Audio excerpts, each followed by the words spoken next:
Good game, guys. John, talk about that second half. After a really quiet first half, you started attacking the basket and trying to score in multiple ways in the second half. Talk about that halftime adjustment going into the second half there. Yeah, I thought honestly I was just pretty soft in the first half. I think as a team we were pretty soft, so just kind of made that mental adjustment at halftime that we needed to toughen up. So I just decided to kind of be more in attack mode in the second half, and my teammates found me. So I think that's where that kind of second half spark came from. Do you guys talk about like the offensive glass wasn't the best game for you guys in that regard, but still able to come out with a win? But is that something that Coach Madsen talked about, at least in the locker room or something? I mean, like after the first half, like kind of like where like they out rebounding us by like 9 or 8, something like that, and like we talk about it in the second, in like in the locker room. So we have to pick it up on our defensive rebound and offensive rebound. So, and that's how we did in the second half. Can you guys talk about the zone looks tonight? You guys were running the zone a little bit more. Talk about how that came about and how you think it went. Yeah, I think it was a good look for us just to switch it up defensively.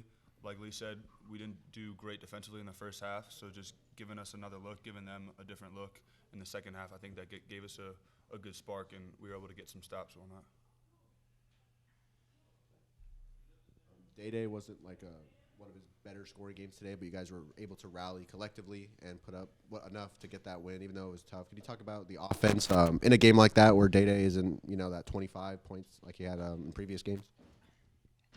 I mean, I think we got like a lot of guys that kind of like can perform. Like maybe tonight was a Day's night, but like everybody else contribute and we get a win, and that's what it's about. It's about winning. Any questions? All right, thanks everyone. Start out just number one, thanking you guys for being here tonight. I want to just call out the student section. It was great to see so many students out here tonight. The environment was great, and they're a huge part of what we're doing. A tough opponent, Presbyterian. They won a bye game. They have imposing, physical, tough players, and I was proud of our guys. I thought that Presbyterian won the physicality battle in the first half decisively. But I thought our guys responded and were much more physical in the second half. We did a better job rebounding. Presbyterian won the rebounding battle in the first half. We won it in the second. You got to give Presbyterian a lot of credit. Open to questions. Same thing I asked the guys, but could you talk a little bit about the zone looks? You guys were running that a little bit more tonight. How did that come about? How do you think it went? Well, we've kind of repped our zone. Really all summer. We used it a couple of times at Kansas State, and we used it more tonight. Presbyterian is a team that does a great job of controlling tempo. They do it to almost all their opponents. They come down, they use most of the shot clock. They make you guard multiple actions, and consequently, when they're in the half court, it's a slow pace. It's a slow pace game. They're able to find a rhythm. Sometimes defensively you trail cutters. We needed to change the rhythm, and our guys did a good job of doing that. Actually, the first time this year you've lost the overall rebounding battle. They had 16 offensive rebounds, 17 second-chance points off of those. And it came from all angles. Like everybody was collecting them from their side. Talk about like the attacking the glass and protecting the glass going forward. Yeah, that was unacceptable. Yeah, that was unacceptable. And what we did at halftime is we circled the rebounding differential, and we put the rebounding differential on the whiteboard. And we said, to win the game, this must change in the second half. And it did. But we still wanted it more decisive in the second half. But that was totally unacceptable. We have to be we've been a good rebounding team. We were a step slow tonight. Yeah, how would you grade the team's overall performance? I want to go back and really study the film. Jake, I think what I'm proud of is that our guys really came out and responded to a challenge in the second half. So in terms of their response to a challenge, I would grade it very high. In terms of our start to the game, not good enough. Just not good enough. I thought that, again, Presbyterian won the physicality battle. They won the battle to the loose balls. And, we cut our turnovers down from what we had at Kansas State. So that's a positive. It needs to be single digit. It needs to be 8 or less. And we just have to have a little bit more poise late in the game. In a game like this, you're coming off a loss at Kansas State where you guys scored really well, 96 points. Tonight, you're in the 60s, big drop off. But as a coach, is it encouraging to know that your team can pull out these gritty, competitive games? Yeah, we have to have different ways to win.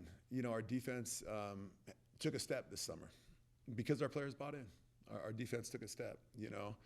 I think it's and Jake and I go back and forth on this, but this team has the potential to be a tremendous shooting team. We haven't, and again, Jake and I have talked about this, but it's been sporadic. But there are going to be games when we shoot the lights out from three because we've done it in practice, because that's who our guys are individually. That didn't happen tonight, and so you have to find a way to win in another way. Tonight we did it with defense. Coach, you talked about it last year a little bit, but you wanted your shot making to improve. It definitely seems to have improved with the roster this year. Have you been, impressed with some of the shots that your guys are making throughout the game? Despite having a lower shooting percentage game like tonight, but just some of the shots were pretty fantastic. I mean, Chris Bell in particular had a couple mid-range and from three that looked extremely difficult, but still knocked them down. Chris Bell is someone that works so hard on his craft. No matter how hard the practice is, no matter how much academic work Chris is doing, he's always in the gym after practice, getting shots, getting extra work in. He's a pro. He's a pro in that way, and he sets an example for our program. His work ethic, his character, who he is as a person, his unselfishness. Chris Bell made outstanding shots tonight. He had some big defensive plays. He was aware. He had really good awareness out there on the court. So he was a huge part of what we did tonight. Can you talk about your three-guard rotation on the TT's back? Justin Pippen only took 2 shots tonight, 6 assists. Seemed to be focused on distributing the ball. What does TT now with the three-guard rotation there kind of bring to your team?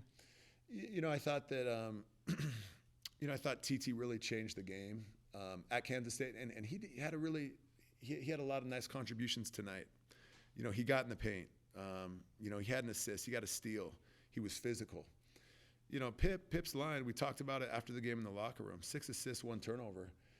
I mean, that's impressive as a guard. Justin Pippen has a chance to be in an elite company of point guards, because over the summer he was close to 3-to-1 assist-to-turnover ratio. There are very few guards that can do that. And you've seen Pip, he has the scoring ability also. And so tonight he really made everyone else around him better.